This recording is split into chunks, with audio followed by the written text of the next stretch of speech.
Today I've got a set of motion sensored rechargeable LED ceiling lights. I needed a lighting solution for a very dark hallway that leads to three different rooms in the house. But the hallway has no electrical wiring nor power outlets, so thanks very much to Homelist for sending this to me.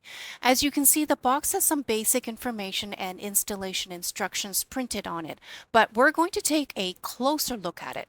Let's go ahead and open it up. Inside, we have two round ceiling lights. They're white, so they'll definitely match my ceiling.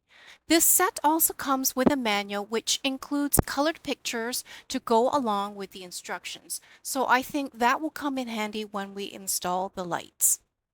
We also have two remotes to control the light after it's installed to the ceiling.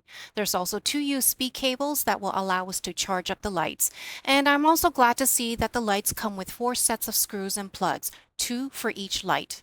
Now let's take a quick look at the actual light before we install it. Here's the power switch. This round thing is the charge indicator, which we'll test out in a bit.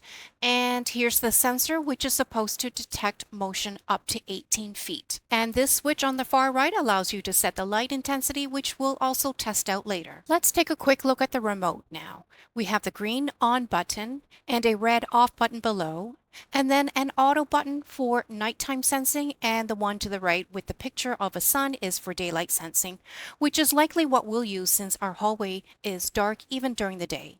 Next, we have buttons to control the intensity of the lights to increase or decrease the brightness, which we will test afterwards. And then towards the lower part of the remote, there are buttons to set the light on a 15-minute, 30-minute, or 60-minute timer.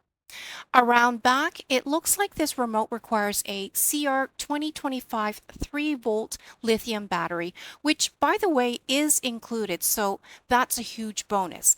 That way, I don't have to go out and spend more money just to buy batteries. Last but not least is the light itself. At the back, there's a bracket that you can remove to install to the ceiling. If you have ever installed a smoke detector, this works pretty much the same way. Turn the bracket to the left to remove it and to the right to secure it. And here's the USB-C port for charging the light. It comes with a cable, and once you plug it in, the round dome illuminates red, which means it is in charging mode.